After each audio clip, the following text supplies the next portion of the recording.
Call the meeting to order. Do the pledge.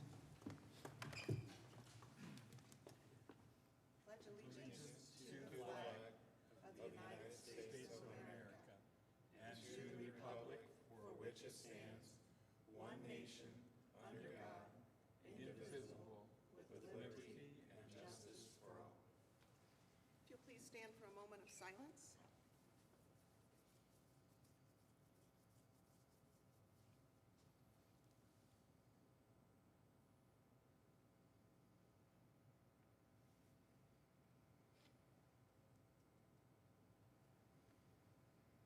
Thank you. You may be seated.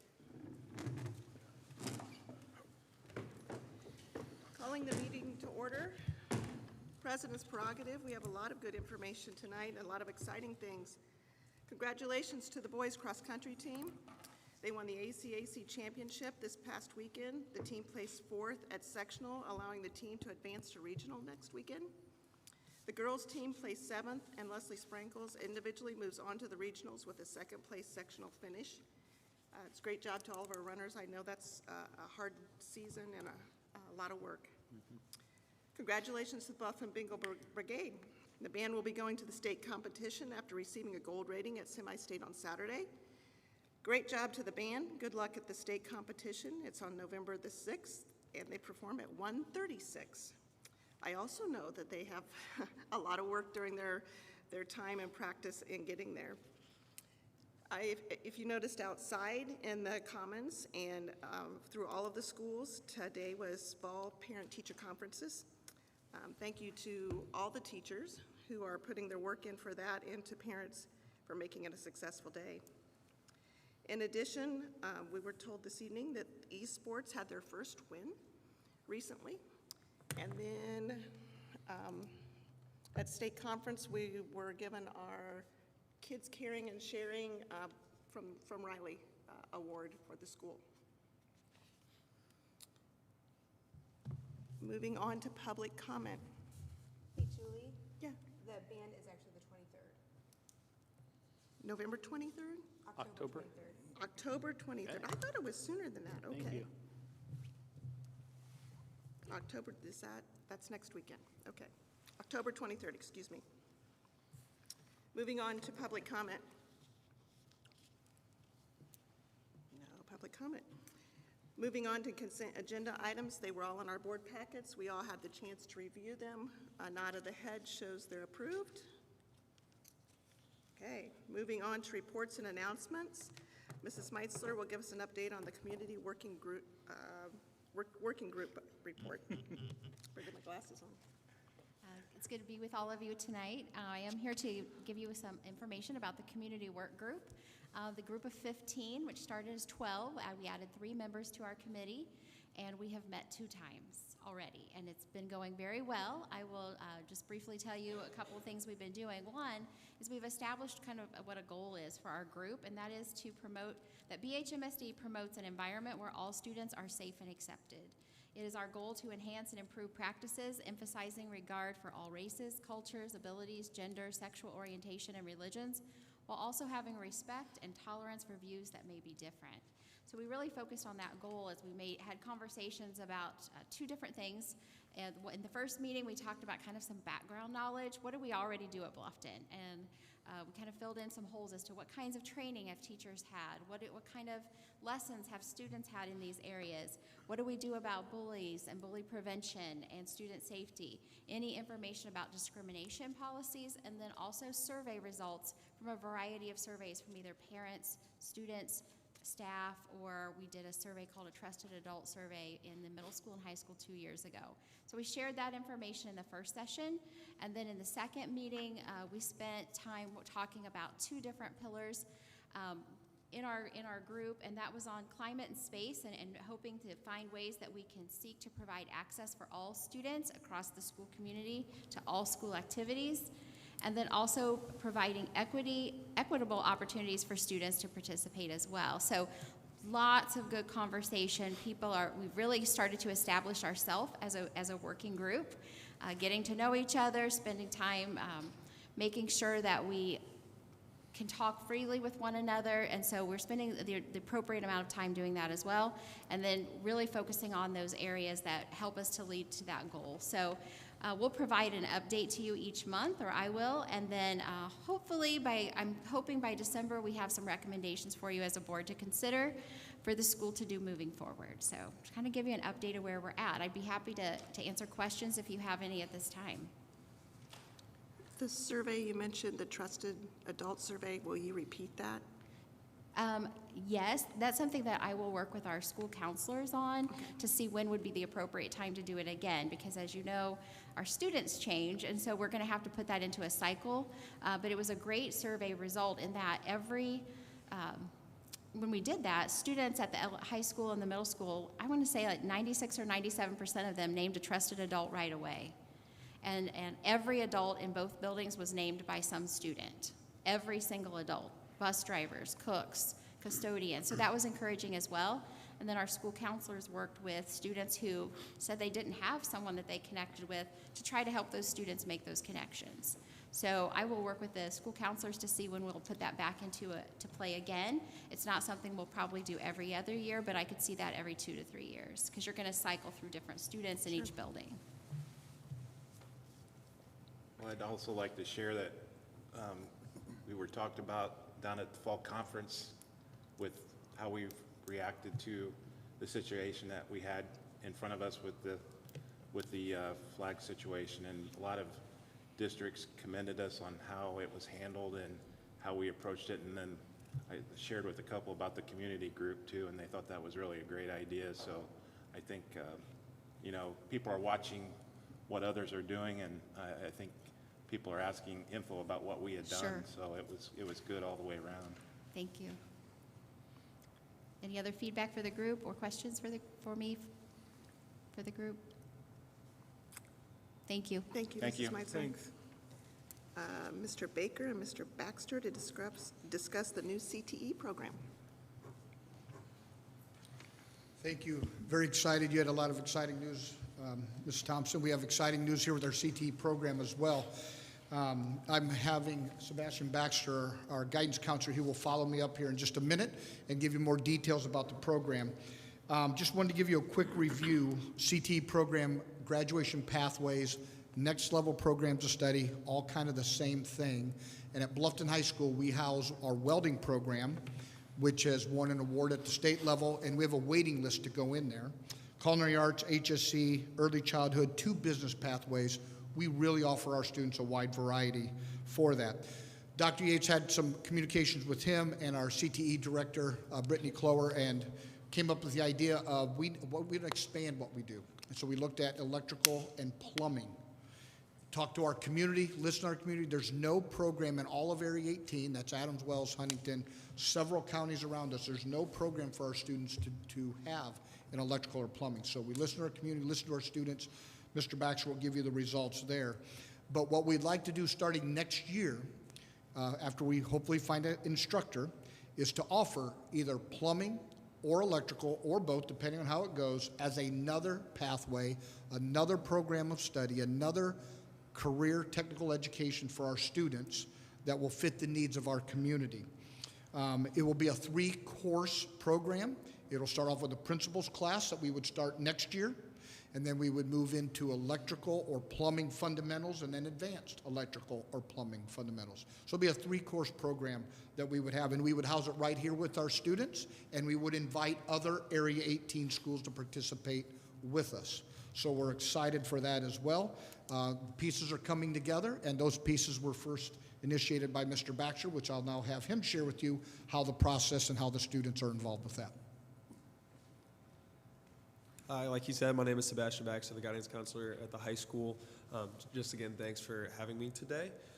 Like Mr. Baker talked about, the 2 programs we're looking at are plumbing and electrical. It kind of depends on what teacher we're able to hire for each. We want to get someone that's qualified, that has a lot of work-based experience. The result that we had from polling our high school students, out of the 169 students that replied, we had 47 that said that they had high or moderate interest in plumbing, and 88 students that said they had high or moderate interest in electrical. Both of those numbers are above and beyond what we need to kind of start a program like this, and that's only with Bluffton High School students. And so like Mr. Baker said, we're hoping to expand this to Area 18 students to be able to kind of get more of their interests and get them into more hands-on experience. The only program that we really offer specifically hands-on like that at Bluffton is welding, that kind of pulls that direct interest. We do offer HSE, health science education, but welding kind of takes a lot of those guys, and we believe that a program like plumbing or welding will also offer more opportunities for work after high school. In both of those proposals, they both offer certifications in both of those pathways. So students not only are going to graduate with high school with those pathways and that experience, but they're going to graduate high school with certifications that are going to appeal to employers and make sure that they're qualified to be able to do what they need to do after high school. So, yeah, our goal again is just to be able to provide more opportunities for these students to be able to pursue different routes after high school, not just college, not just the military, but giving them ample opportunities, and we believe that either plumbing or electrical will be able to do that for them. Thank you, questions? Mr. Baker. Yeah, I've got a question. The initial cost will be underwritten by Bluffton because it'll start out as a Bluffton program and then move to Area 18 and share the cost then, or? I can, or you can? Sure, you go ahead. So the, all CT is under Area 18, so all of our CT programs okay. fit under that umbrella. There's seed money within the Perkins grant for new programs, so we'll be able to tap into some of that initial okay. money. But in terms of instructor costs, that would be a Bluffton-Harrison expense. But just like any of our other shared programs, if schools use that service, we would then bill them back for service Gotcha. that they're receiving. If I could speak to that a little bit too. So both of those programs are high funding wages too. So if we get enough students, if we get a full class load, it's going to basically pay for that employee salary. Sure. And we were doing a little research, like with welding, we totally redid the whole area, Yeah. the shop area down there. We think we can do a lot of this in a regular classroom. So we won't have the major investment like we did Yeah. with welding. We can do it at a much lower cost. What, I guess one question, what piqued us starting this? Was it in the kids' interest, or how did we come about wanting to start this? I guess is a question. Yeah, I mean, we did a lot of talking with some people in the community. They said that Sure. these are the areas of need in Yeah, the community great. in Wells County and surrounding counties. Okay, thank you. Yeah, there's definitely a gap in the trade services in Sure. that area in our community, a lot of communities right now. So noticing that in Area 18, we didn't have an electrical or plumbing program, it's a great opportunity, not only for our students, but for our area communities. Great. Again, down in Indianapolis, there was a lot of conversation about the CTE programs, and I'm amazed at what some of the schools that are in large cities are offering. I was kind of stunned today Yeah. when we had our conversation, but thank you very much. Yeah, thank you. Enjoy conferences. Mrs. Meitzler, Welcome back. she's back. I am back again, just giving my regular monthly report. Just want to have a few things to highlight this month, one of them being transportation. We've been doing some spotlights on our drivers. I don't know if you've seen that on Twitter and Facebook, but that's been very well received in the public. It's been a chance for our parents to say thank you to many of our drivers and to appreciate their many years of service. So we're not quite through with everybody, but we'll finish that up here in the next few weeks. Also, each month I'm trying to highlight one of the grants that we have, and this month I'm highlighting the High Ability Grant. And that grant, $28,167, allows us to provide professional development to teachers for high ability areas, but also it allows us to do what's called the COGAT testing for grades K, 2, and 5. And that is a cognitive abilities test, which is part of our identification process for the high ability student. So once the student is identified, there's a process and things we do go through, which is always posted on our website, that whole program. So that's an area that we continue to work to grow and make sure we're meeting the needs of all of our students who are high ability.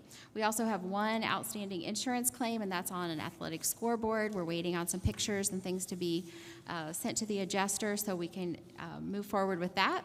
And then finally, you've heard me talk for months and months about our Wellness Day, and it finally happened last Friday, and on the 24th, and it was a great success. We know it was successful because people engaged, they were active on that day, but then we also did a follow-up survey and received some very positive comments, which I included in your board books, a few of those, so you could see that it was well received. And what was really nice is I felt like you could physically see the teachers relax about halfway through the morning. They're not used to just sitting and taking care of their own needs. They're busy. They're just always busy. And so it was nice to see their shoulders just kind of drop and relax, and they talked to one another and enjoyed their time together. And we know that teachers who are healthy and well cared for are great for kids. And so we want to make sure we continue to take care of our staff here at Bluffton. Any questions? Thank you. Mrs. Meisler. Moving on to Superintendent Report, Dr. Yates. Okay, I have just 5 items for you tonight. The fund analysis report for month ending September is included in your board packet. The district projects that are kind of upcoming and on the radar, we'll be going through the bus bid process for replacement of 2 school buses here this fall. So Mr. Schwartz is working on that bus bid process. And in that process, we're also going to be looking at different bus camera systems. So we're going to trial out with the new buses, a new camera system, maybe 2 different ones or one, to see if they are improved upon from what we currently have.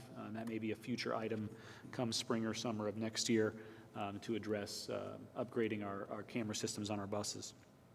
The second item, we are looking at the existing asphalt areas on our campuses in the sealant work to try to plan that out for summer.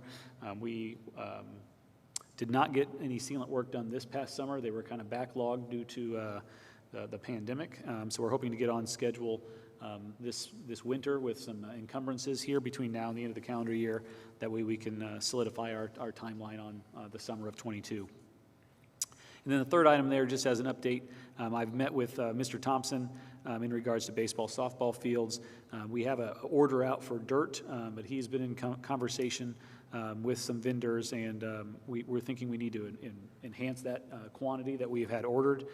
So that is something that we're working on right now to try to get additional loads into the area. It's a little bit of a logistic issue because the ground doesn't have a great access point, so we're trying to determine if it's better to dump all that on the parking lot area and then small unit, small vehicle it over to the fields with some sort of boom, or if it's better to try to drive it in and dump it directly on the field. But that has some other issues with the ground. So we're working through those situations. Mr. Thompson's taking the lead in that area.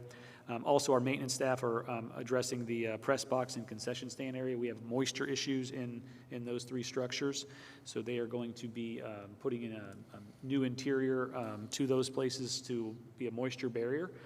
It'll be much more aesthetically pleasing on the inside and be much more secure for usage both in the press box areas and those concession stands. In terms of School Employees Benefit Trust, that is the insurance trust that our school corporation is involved with for major medical insurance. There's 10 other schools that are in that trust with us. Most are about the same size and geography area that we are in. So they met here in September, and going into that meeting, it was a not to exceed of a 2% for the calendar year 2022 for our insurance costs. And I'm pleased to report that there was no increase approved. So we'll have a frozen cost structure from 2021 to 2022, and we'll start our open enrollment process here in October. Mrs. Meckling and Mrs. Clam in our central office will lead that effort to communicate out that information to our staff for the enrollment process for not only major medical, but we're also exploring the expansion to offer dental insurance to our employees. We do not currently have a dental plan. That would be at cost, similar to our vision plan, is at employee cost. But we're adding those into the fold. We have had vision, but we're looking to add in a dental component as well, which would be a combination package for our employees. The third item is an expansion of our preschool programming. Tonight on the agenda, we have the recommendation for a half-time preschool teacher. Currently, we have 2 5-day AM preschools and 2 3-day PM preschools.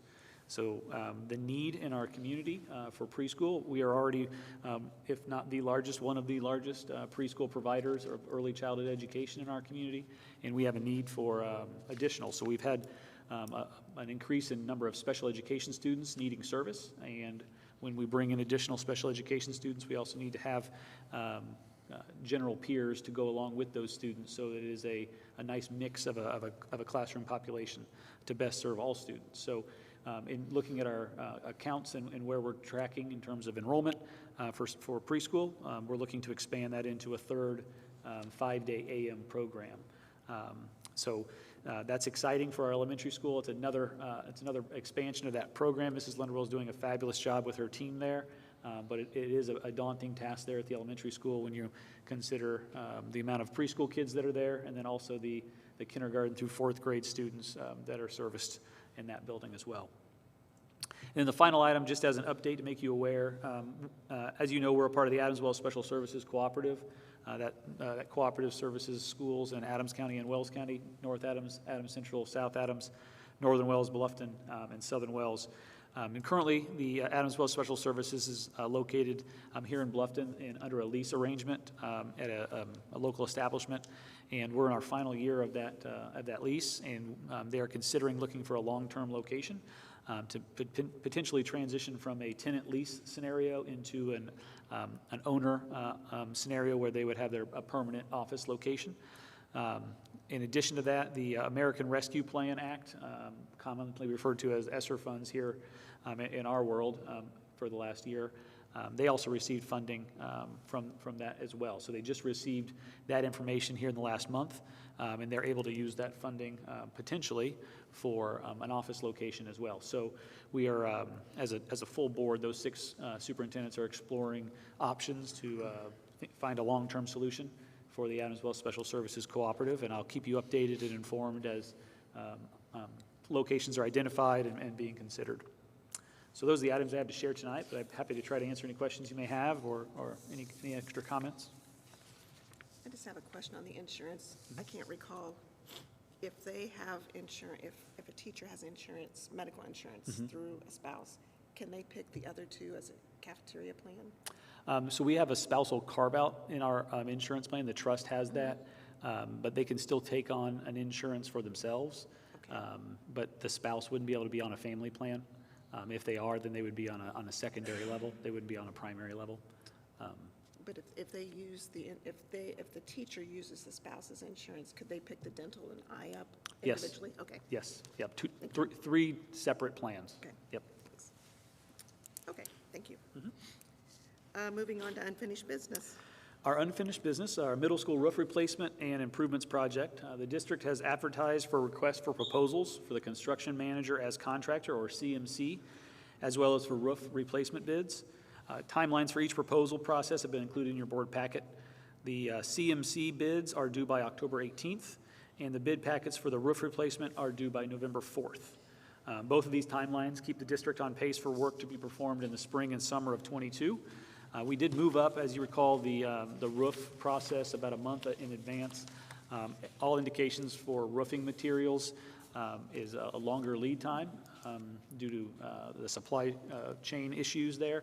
So we did move that up. So hopefully we'll be able to get some bids back here in the next few weeks, and then be able to move forward with a selection and award right on schedule to have work done next summer. Our second unfinished business is regards to the high school HVAC Guaranteed Energy Savings Project.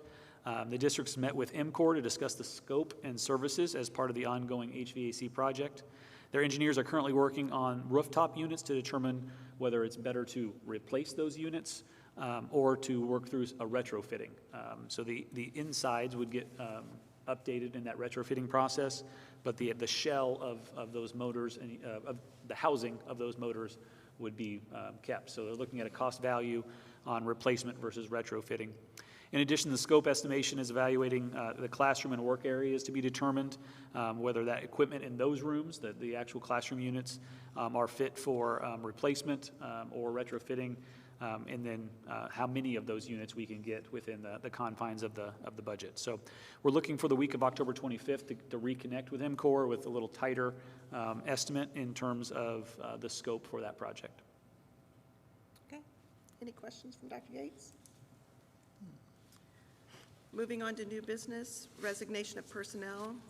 We have the following resignations this evening: Alexis Middlestead and Cassidy Middlestead. They were both middle school special ed instructional assistants. And Chad Greaser, freshman boys basketball coach only. I want to make sure that's only. He's not leaving. I had to take a second glance at that when I read the packet. I'll now entertain a motion to approve these resignations as presented. So moved. First by Mr. Murray, Second. second by Mr. Holland. Any discussion? All those in favor? 5-0. Moving on to employment recommendations. That list was on the back of the agenda and also in our board packet. It's a kind of a lengthy one. I will now entertain a motion to approve these employment recommendations as presented. So moved. First by Mr. Holland, second. Second. Second by Mr. White. Any discussion? All those in favor? 5-0. Moving on to the Family and Medical Leave Act, we have 3 FMLAs to approve this evening. Tim McKnight from 9/27 to 11/1, Mary Fogwell from 10/12 to 11/23, and Eden Noble from 11/12 to 2/14. I will now entertain a motion to approve the FMLA request as presented. So moved. First by Mrs. Sheets, Second. second by Mr. Murray. Any discussion from the board? All those in favor? 5-0. Moving on to donations. This is a lengthy list too, but I will read it. Chris and Jenny Broderick, $100 for BHMSD Staff Wellness Day. Matthew and Roxanne Hilton, backpacks to the elementary school. The Elks Club, school supplies to the elementary school. Bargain Hut, clothes for the nurses and art supplies to the elementary school. Salvation Army, 30 school supply kits to the elementary school. Nicole Felipe from Park Center, scissors and boxes of crayons to the elementary school. Lou, coats, sanitizer, school supplies to the elementary school, and an anonymous donation of $5,000 to the baseball program for uniforms. I will now entertain a motion for approval of these donations as presented. So moved with much appreciation. First by Mr. Murray, second. Second. Second by Mr. Holland. Any discussion from the board? All those in favor? 5-0. First reading of policy BDDC, agenda preparation and dissemination public participation. After reviewing policies from school corporations throughout the area, recommended revisions to policy BDDC, agenda preparation and dissemination public participation, are included in the board packet. Notable recommended changes include additional guidance for the general public to request items on the agenda and additional guidance on procedures for public comment. I will now entertain a motion to approve policy BDDC on first reading as presented. So moved. First by Mr. Holland. Second. Second by Mr. White.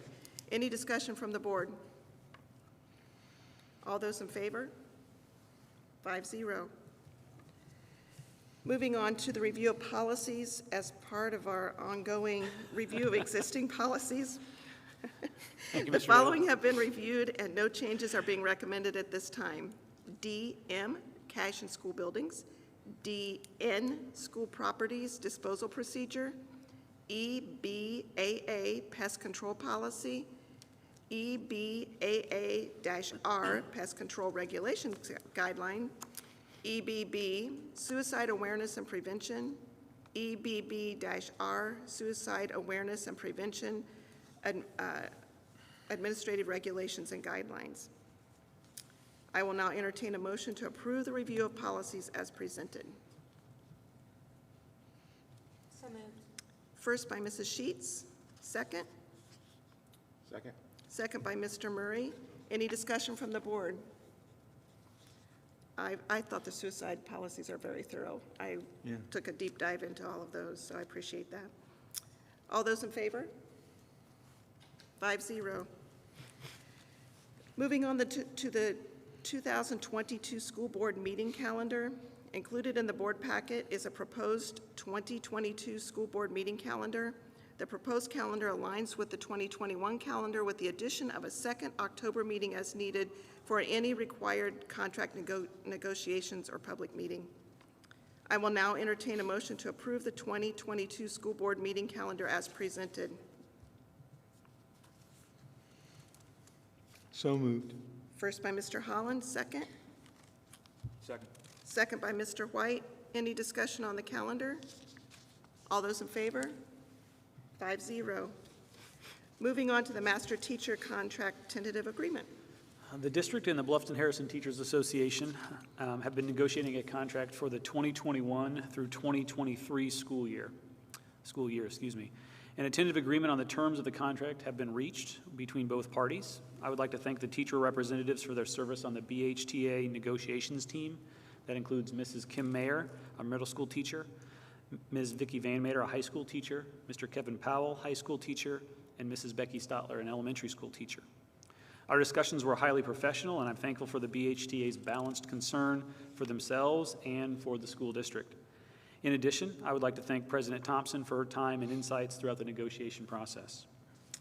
And I'd just like to repeat, as always, it was collegial and the Teacher Association always works very well with the administrative team, so I appreciate that. And for tonight's meeting, a copy of the tentative agreement was posted on the district's website, and a notice of today's meeting was published in accordance with the open door law. Our goal for this evening is for the school board to meet pursuant to Indiana Code 20-29-6-19A to discuss the terms of the tentative agreement of the teacher collective bargaining agreement, which is posted on our website, www.bhmsd.org/notices. This is a legal requirement we have as part of the negotiation process. Once a tentative agreement is reached, the terms then are discussed at a public meeting, and then the Teachers Association has the opportunity then at that point in time, 72 hours after this meeting, to conduct a ratification of that tentative agreement. And then following that as well, our school board would need to also have a approval or ratification of that contract, again, no earlier than 72 hours after tonight's meeting. For the tentative agreement that was posted online, I'll just provide a little bit of the highlights of the information that is included in there. It's a 2-year contract, so for the first year, which is the year we're in right now, 2021 through 2022, base increases for teachers will range from $920 to $10,000 due to academic need as part of the district's focus on retention of existing faculty members to align salary levels to a newly established salary schedule. In addition, an average of 3% increase to the ECA, the extracurricular coaching assignments, for coaching of both athletic and co-curricular salaries. The addition and removal of ECA positions due to student needs, and that's a process that happens regularly when we conduct negotiations. We add or subtract based upon how programs are evolving or if student interest is lacking. And then the fourth item for the 2021-2022 contract year, an opportunity for a stipend for attainment of dual credit licensure. So at our high school, we have staff members who can become dual credited to allow our students access to college level courses. There is credential requirements that staff members need to go through with that, and that is a component of our ESSER money that we're using to fund that dual credit stipend attainment. For the 2022-2023 school year, teachers will receive base increases ranging from $500 to $5,000, again due to academic need as part of the district's focus on retention of existing faculty members to align to the newly established salary schedule. And then in addition, the adjustment of general purpose leave days to illness and personal days. Currently, for the 2021-2022 school year, we have, teachers have access to 12 general leave days that may be taken throughout the school year. In 2022-2023 contract, those general leave days will be converted into 8 sick days for teachers and 4 personal days for teachers. And then for any new teacher in the 22-23 school year, they would get 2 additional sick days. So they would have 10 sick days and 4 personal days. At this time, I present the 2021-2023 collective bargaining agreement between the Teachers Association and the Bluffton-Harrison School District for discussion by the board. Following the tentative agreement meeting tonight, as I mentioned, the BHTA and the school board will have the opportunity to ratify the agreement at a future meeting prior to the November 15th deadline. And when I refer to the prior to the 15th, it can be conducted on the 15th before midnight. So it cannot be conducted on the 16th. Our next regularly scheduled school board meeting is November 15th. So we were within that timeline to have it approved that evening if we do not have a special meeting between now and the 15th. Any discussion by the board? I'm just thankful that our state legislators increased our budget and the funding for the schools so we could provide these increases to our teachers, because they very well deserve them, all our staff. So I'm thankful that they were, when they did find out they had more money, they were generous and supplied that increase to our schools. And based on that funding, that'll put even our basic teachers up to that $40,000 base. Correct, yeah, we'll reach that in HB 1001, now HEA 1001, the budget bill passed this past spring. There were 3 requirements in there. One is to have teachers a minimum salary of $40,000 after 2 more school years, so after the 21-22 and the 22-23. So going into that 22-23 contract, $40,000 for the minimum. This will move us for our minimum salaries to hit that this school year, 21-22. So newly hired teachers now will be earning at $40,000. I want to publicly thank Dr. Yates. There was a lot of work that he put into getting the proposal and going back and forth and working with things. It was a very large, detailed packet. And I appreciate his work on that. And the teachers also stated that multiple times in the negotiations. Thank you. So moving on to the classified handbook. Yeah, the next process in looking at our compensation for our employees, the next category would be our classified handbook. In July, we updated our classified handbook in terms of just some general cleanup language. We try to do that each summer, but we wait on any compensation to align that with the teachers' negotiation process. So an updated classified handbook with changes highlighted is included in your board packet for your review. A summary of the recommended changes are as follows. An overall 4% increase to classified wages. For central office support staff, which consists of 3.5 positions, we have a corporation secretary, an accounts manager, and a payroll specialist, and also our HR specialist to receive a 10% increase in their hourly wages. This would align their wages to the Adams and Wells County averages. A 5% increase, a 5% rate modifier for our instructional assistants serving in the Intense Interventions Program at any of our 3 buildings. So we have instructional assistants serving in those programs. They would get an extra 5% modifier on top of their hourly rate. A 3% longevity bonus for school bus drivers. So this would be drivers who have served for 5 or more years of experience, both in our yellow buses, our actual CDL licensed school buses, and our special activity buses, or our white buses, what we refer to them commonly. Both of those groups would have a longevity bonus added into their compensation. And then updates to the quarantine leave and paid leave language for classified staff. So I recommend approval of the 21-22 classified handbook as presented. I have a recommendation for approval of the 2021-2022 classified handbook as presented. Do I hear a motion for approval? So moved. First by Mr. Holland. I need a second. Second. Second by Mrs. Sheets. Any discussion by the board?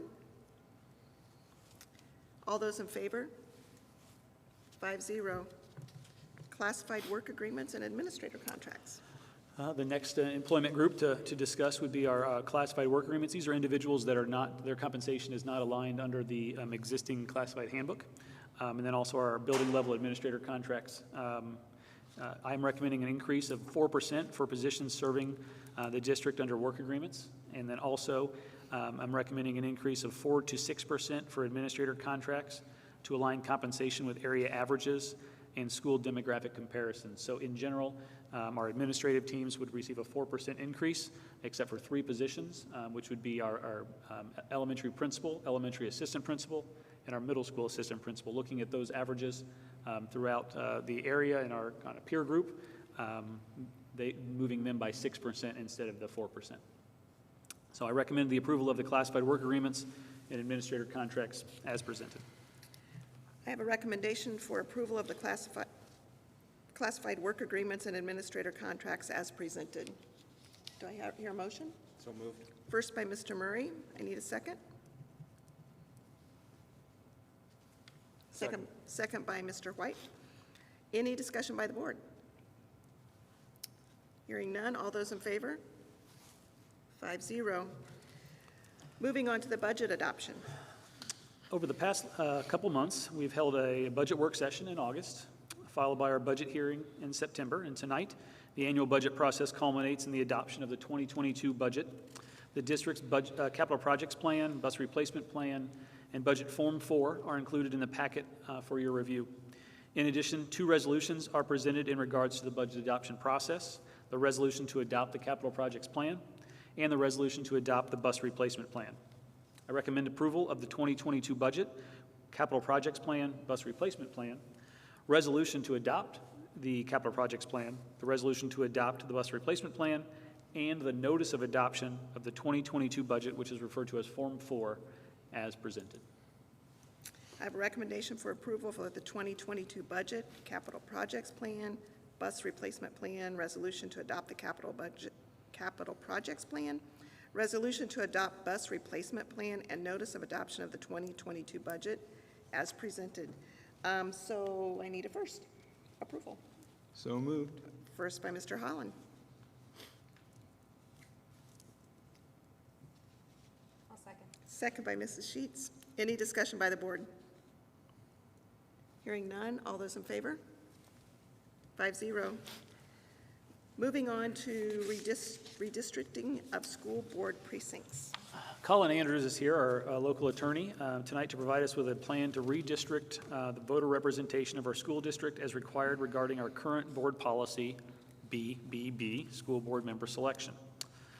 There is a memo in the school board packet to provide you some preliminary information, but I called upon our local expert to assist us with this process, so I'll turn it over to Colin. All right, thanks, Dr. Yates, and good evening, everyone. What I'm about to talk about, it's a complicated process, and the more you dig into it, the more complicated it gets. We have districts that our individuals live in. We call them electoral districts. We have issues that'll come up every 10 years or so because we have a census, and anytime a census comes around, which is prescribed by the federal authorities, you'll hear about redistricting. The state just went through election redistricting in the House and in the Senate. There's always controversy about it, claims of gerrymandering, and it bleeds down to the local level. The census is a very powerful part of our society. We don't think about it that much, but it touches our daily lives, and it touches our daily lives insofar as our school corporations, how they operate. So if you were interested back in 1977, the school corporation, the Metropolitan School District, as it was being organized or reorganized at the time, I'm not quite sure of the entirety of the history of the Bluffton school system, so I'm sure there's somebody else better that could tell you about this. Decided that they would have 5 board members, that 3 of them would live in residential districts, and that 2 would be at large. The school corporation, it's called school board member selection. This is letter BBB, or file code BBB. I'll be referring to that a fair amount here. I'm going to try and keep it brief and not get too much into the weeds, but there's a lot to cover here. It does say in section 2D that the school corporation shall be divided into 3 residence districts of approximately equal population, okay? Now that might sound like it's kind of an insignificant statement. Of course it should be somewhat equal population, but there's a real important aspect to that, and that is that we do have the Equal Protection Clause of the 14th Amendment of the Federal Constitution, and the Equal Protection Clause applies to all sorts of aspects of our lives, and it can involve involves hiring, it involves interstate activities, but it also affects how voting happens and how districts are drawn. So if you think about having it one person, one vote, that's sort of the ideal that we talk about, and that's certainly enshrined in our national consciousness in some way or another. If I live in a district where there are 10 people, and my friend Bob lives in a district where there are 10,000 people, my vote matters more than his does, because I'm a greater percentage of the population. That's just basically how it works. So when you look at these election districts, especially in a congressional level, you'll see them just kind of all over the place. That you would think that they would just be squares or circles or some sort of tessellation of normal sort of geometric shapes, but instead you'll see lines that just sort of go all over the place. And what legislatures have to do is to draw lines to make sure that that one man, one vote sort of ideal is played out. They want to make sure that there's everyone has a voice, then that voice is relatively equal to other voices. There's other concerns. We don't have to get into here, but there's there's issues of race and culture that come into this, but also there's issues of they want these election districts to be contiguous. So you don't want to have this block to be District 1 and this block over here also District 1. You have District 2 and 3 in the middle. They want contiguity. That's just why you have that sort of odd arcs, these weird drawn out lines. And they look like they're nonsensical, but when you get into it, they make a lot of sense because they need to have the contiguity, but they also need to have a fairness that's sort of baked into the whole process. So currently as it stands, District 1 is, and I'll say this, all the districts are defined by precincts, okay? So we have different precincts in the county, and District 1 covers precincts 2 and 3 of the city of Bluffton.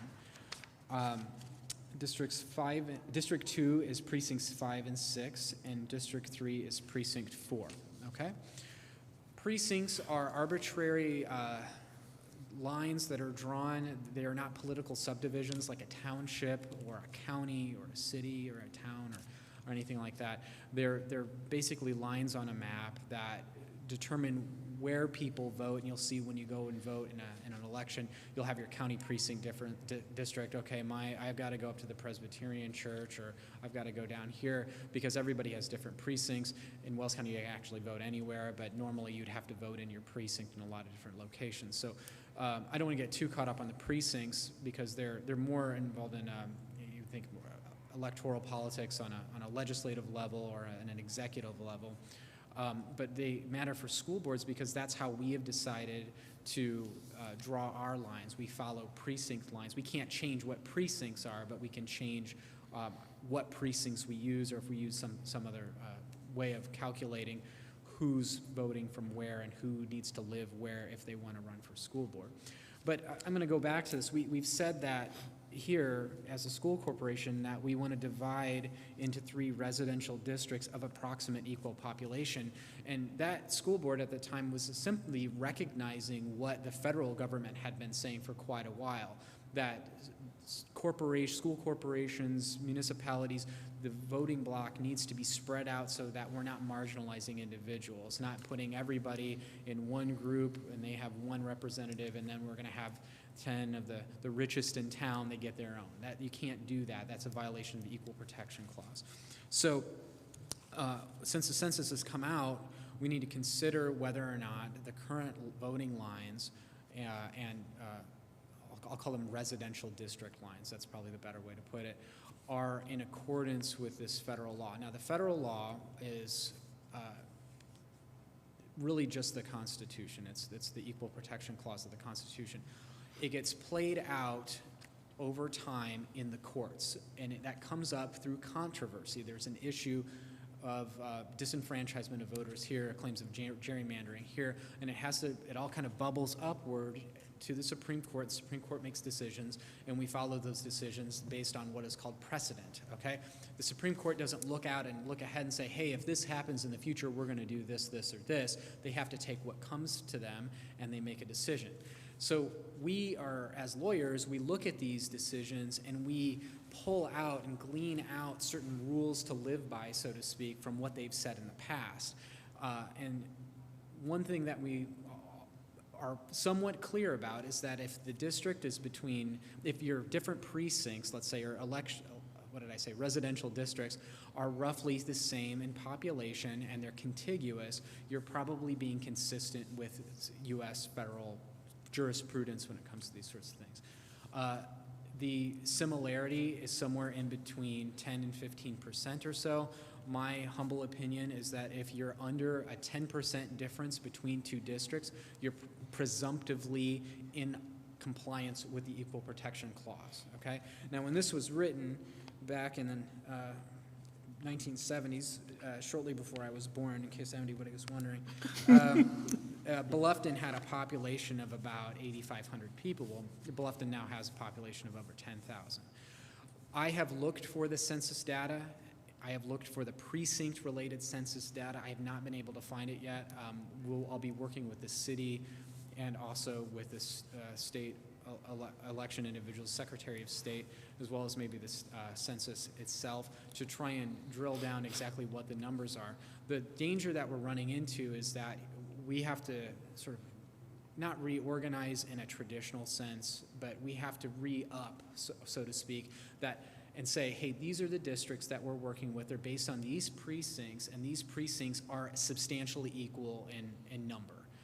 It's in we've already said that we're going to do that here, but there's also this federal component where if someone was marginalized, there's a potential lawsuit. There's a civil rights lawsuit. Hey, you're cutting me out of my ability to vote by putting me in a district with everybody, and we're leaving a few out. So I cannot tell you, and there's a lot of unknowns in this. This has all happened relatively fast.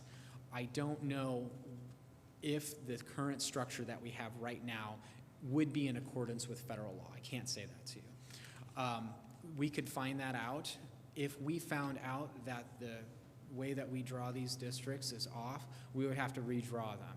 Redrawing them is going to be a lot of work. We're going to have to really spend a lot of time working on proposals and drawing maps, going through the whole thing, making sure they're contiguous. And we might be in one of these situations of where there's one line of, that line of houses that goes out Lancaster Street's actually somewhere else. We may have to get into that because we want to get that substantial equality.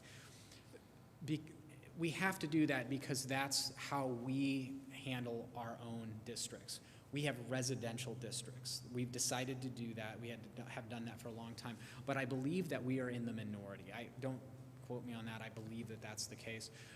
The other option that we have, rather than going through this long process of teasing out all the numbers and making sure that we're doing what we need to do, is to move to not a residential district, or sorry, not electoral district, a different type of residential district where every individual that lives in the school district, in toto, all of it, votes on all members of the school board. An individual in a certain district would have to live in that district for 1 year. The election, or the candidate requirements would be essentially the same, but people in other districts would be able to vote for the person in District 1 or 2, even if they don't live there, okay? And so it's essentially, they're voted on as if they were at large, except that they have to live in that district. One of the issues that we could run into if we look into this further is if we have to redraw lines. I don't know where everybody lives. I've not been invited to all of your houses. So I don't know if we would have to redraw in a way that would double up school board members and put 2 in one district, and then we've got a big problem there. We're going to have a special election or something like that to bring in another person, and then we're going to have to flip a coin to see who gets that because we all want to remain friends. That's a pitfall here. So the easy way out of this is to move into that residential district setting where an individual running in a district seat, not in a large seat, in a district seat, could declare their candidacy so long as they live there for a year. They're otherwise qualified, but everyone in the all districts get to vote on that person. If we do that, we completely avoid any questions of whether or not there's equality because everybody's voting for everyone. It's truly one man, one vote at that point, one person, one vote, I should say. And we can leave that in place, and it would endure throughout every decennial census, happens every 10 years. We can keep that in place, and there really would be no issues at that point. So that's a suggestion that I have. It's not something that I'm saying you have to do. I just want to lay out different options that the board has. It's something that's important, and it's somewhat time sensitive as well. I believe this is a perennial problem for local government. There's all sorts of redistricting issues, and we hear about it on the state level. It doesn't get down to the county level very much. You just don't hear about it that much. County commissioner seats being redistricted, that sort of thing, city council redistricting. It doesn't happen all that much, but it is something, since we are governed by specific statutes, there's State Board of Education, there are certain things that we need to do to make sure that we're compliant, and it would be my suggestion that the school act on it.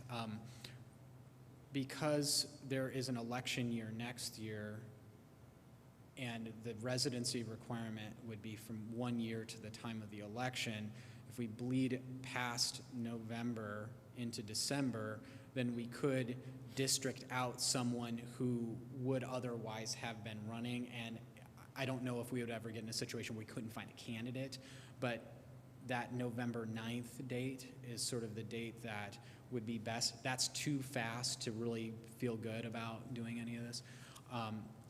Certainly by the end of the year, by December 31st, we should have a plan in place that's voted on, at least the BBB amended of some sort, and file it with the clerk.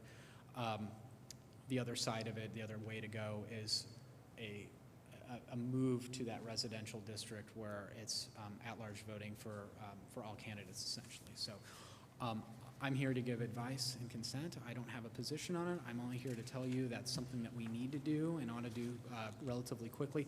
My suggestion is to vote on which path to go on, and then if it's either way, there's going to be some legal work to be done, and I can work with you both the superintendent and the board, to make sure that this gets done in the right way, so as we avoid any issues with the state and any potential litigation. And I can take any questions. So to put it in a nutshell, the easiest solution would be districts 1, 2, and 3, as they stand now, would be have candidates and then 2 at large. The major change from what we're doing now would be that. If I could have your attention, please, at this time, this wraps up our parent-teacher conferences for the fall. Thank you for coming in and spending time with us. Have a safe trip home. And then everybody within the Bluffton-Harrison MSD school district, everybody would vote on all the candidates. That's correct. Yes. Right? Yep. Okay. Now, and it's also my understanding, and correct me if I'm wrong, Brett, but all our area school districts already practice that, and we're probably the last one in the area that isn't doing that. To my knowledge, that is correct, yes.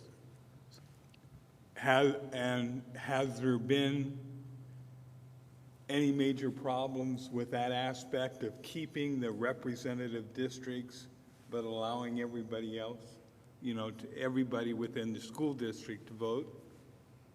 I'm asking. Right. Okay.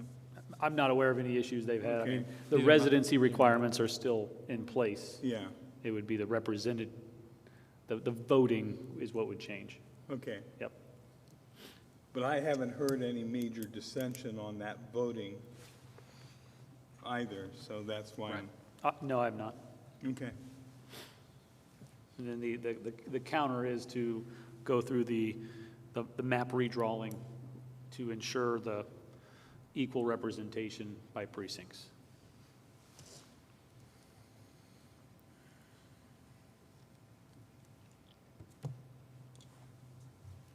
Any other discussion? When they reviewed this last time, was there any? So I was in my 4th month at the time in the central office at that time, and there was discussion, and the same discussion was happening here with the plan to shift that to be revising policy BBB to align it with what the peers were doing in the geographic area. But due to the fact that some board members were leaving the board, it was deferred at that time to the next board to make a decision on the change. And to my knowledge, it was not brought back up after that initial discussion. So it was aligned by census data instead of amending the voter side. I just really like the way we have it set up now. I like knowing that there's going to be 3 board members on this board who reside in different areas of the district. And then you throw in the 2 at-large. I mean, to me, that just seems just the most fair. But that remains the same. They have to reside in the district. It's just that everybody can vote on them. I thought the way he made it sound, it was going to be pretty much everyone's an at-large seat. So if you ran again, you would have to stay, you would be running for your district. Your candidacy declaration would either be at-large or precinct. Okay. That would be unchanged, correct if I'm wrong. Everyone. But all voters in Harrison Township, anytime there's a board member on the ballot, they would have the access to vote for you or not vote for you, regardless of where the voter lived. But the candidate would have to reside in the specific geographic areas. Correct. So the only thing that gets us in trouble potentially is the voting aspect, right? That's the way I'm understanding it, because you're still got your boundaries on where you live and that's how you run. But what gets us in trouble is we're only allowing those voters to vote for us that are in our district. And the potential of them to be Potentially. not proportionate in size, the representation of voting. I'm just trying to wrap my head Yeah. around it. Is this, If precinct 1 has a smaller population after the census, then precinct 2 and precinct 3 have a lesser chance of being represented than precinct 1, because the population has been reduced. So option B is we got to make sure those 3 groups are relatively equal in size, which in fairness would be less than 10% variation. Or we eliminate that problem and say everybody is voted on in an at-large sense, but the candidacy requirements of residency remains unchanged. You have to reside from, like in your case, Mr. White, in precinct 3, I think is your area, or district 3. And if we would make that change, it would eliminate every 10 years having to go through elongated and rather costly redistricting numbers. Essentially, there may be other issues with the census Yeah. like if you may need to add a district as the town grows. I mean, that's just going to happen. Yeah. But any question about equal protection is gone at that point, because Okay. everyone literally has the same voting rights. But you're still getting the various areas specifically represented by someone. Right. Yeah, one person in each one. So and you need us as a board to make a recommendation? I think tonight is, because of the timeliness of the issue, taking action from the board on what direction to proceed in a legal sense, because we don't want to spend our wheels and spend our dollars going down a direction that won't produce the results that is going to be asked upon by the board. So tonight, I would just say if the board could decide to give Colin and I some direction here on going towards revising the policy to retain the resident candidacy requirements, but vote differently, one person, one vote in the district, or to go through the realignment of the boundaries based upon the census data, because we don't want to do both. Okay. And ask him to get working on that. So then, Madam President, are you looking for someone to put up a motion to vote which direction to go? Yes, that would be great. Well, then I'm going to make the motion that we keep the residency requirements where, 1, 2, 3, and 2 at large. But then, like our sister districts in the area, everybody votes on the school board candidates. So that's Is my basic- motion That's clear? basically not going after, looking at the census. Right. It is amending our current policy. Yeah, amending by doing that, it amends our current policy. And so I make that motion to get us started. I have a motion to amend policy BBB to align the voting practices for the districts to be more commonly found process of allowing all voters to vote for all school board members, but there are still 3 districts of residency. I have a first motion, I need a second. I'll second it so we can discuss if anybody's getting more. Second by Mr. Murray. Any, My personal opinion is since we're still keeping our districts and representative with the districts, then I'm okay, I feel better about that. I was worried about that part of it. So that's I think what we're doing is still representative of our areas, and then, because I know when I ran, people are saying, I would have voted for you if I could have. So I think as long as our areas are represented with every individual and you're still required to live in that area, I feel a lot better about it. And then we get away from every 10 years of having to worry about this, yeah.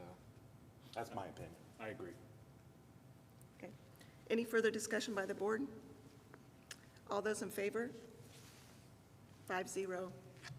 Thank you for walking us through that. That's Yeah, thank you, Colin. mouthful. Yeah, it's a lot, and, but I'll get to work on making sure that all the Ts are crossed, Is dotted, so we can get this done by the next meeting. Just as a point of clarification, then kind of administratively, as far as our timeline and the revision of policy, obviously we don't have a draft policy in front of you tonight. We'll be working on what that draft policy would look like in terms of a timeline to get that policy in place. I think we have until the end of the year because we're not redrawing lines. Okay. And so Yep, I we'll just didn't know be how okay. fast we needed to speed, so, Yep. okay. We'll be okay. Thanks, everyone. All right, thank you. Colin. Thank you, Colin. Okay, I was ready to get up and walk out. Any other topics for the agenda? Any other items? We have no other items this evening. Okay, I move for adjournment. I need a second. Second. Second by Mr. Holland. All in favor? 5-0. Thank you, everybody. Thank you.